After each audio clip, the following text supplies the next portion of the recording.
Hello everyone, in this video we will be talking about picture composition.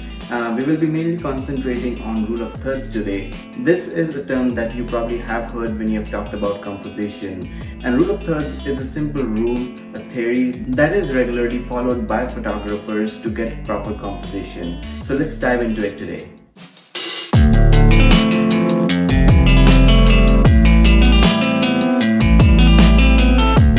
This is Asim Gupta with ShutterClick, and hope you're liking the videos and learning from it at the same time. Today's video will be concentrating on something called rule of thirds. It is a composition tool which is used by both photographers and videographers.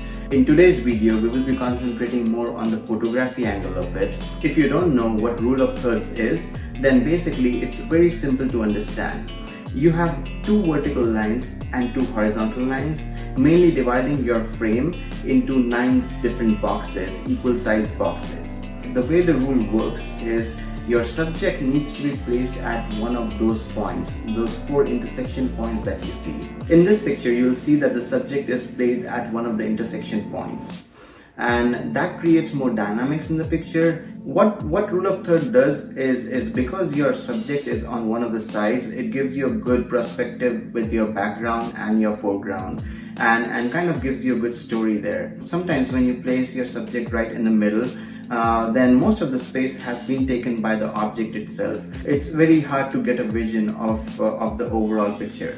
That's why I feel sometimes following the rule of thirds can be a good practice, but again, depending on the situation. Now, rule of thirds is something that you can easily apply to some of your landscape pictures, let's say, even sometimes to pictures that have people in it, as long as there's a good background and you have some dynamics. The whole idea of rule of thirds is to create that flow in the picture, where you're looking at the object and suddenly your eyes is going in a flow towards the background and coming back to the subject. So this is how I have applied this rule into my photography. Whenever I'm taking pictures, definitely my subject is the most important thing. But when it comes to landscape, you have to sometimes look into your bright points and dark points as well. Same way, you want to see what you want to keep sharp and what you want to blur it out. Most of the times landscape pictures are sharp pictures overall, but there could be scenarios where your portion of the pictures are blurred.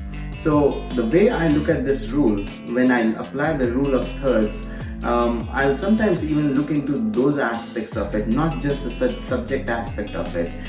So I'll try to keep my brightest point on one of these intersection points, or sometimes I'll even keep the sharpest point on one of these intersection points and let the background blur. In that way, that creates a good effect as well. Now, obviously, this is a rule. It's not that every picture that you're taking needs to have this rule applied. Obviously, rules are to be broken, and there are many pictures that I have taken where I have broken this rule and taken pictures with, let's say, subject right in the middle. So keep in mind, try to apply the rule as much as possible if you can, but don't try to force yourself into it. Don't try to apply this to every picture that you take. I feel sometimes photographers make this look very complex, but it's a very simple rule. All you have to do is follow those 4 intersection points. And once you get a hold of it, you'll eventually automatically find things that you can place in one of those intersection points, and your pictures will look good. So the way this rule works really well sometimes is creating the flow. Because if your picture does not have that flow, that dynamics, then sometimes it can be a very flat picture. When it comes to those grid lines, which is 2 vertical lines and 2 horizontal lines, there are tools that can help you to guide you on where your subject is. There are ways in the camera where you can have that grid on while taking the picture. Also, if you don't have that on in your camera, then what you can do is bring back that picture, and once you're in the software, then it's very easy either in Lightroom or Photoshop to just turn on that tool and use that as a guide. So try it out and see if that works for you.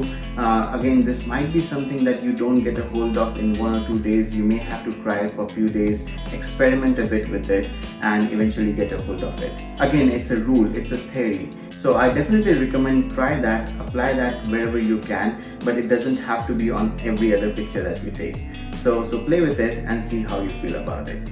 Again, this is Asim Gupta with ShutterClick, and hopefully you like the content. Make sure you subscribe to the channel and like the video. Thank you so much.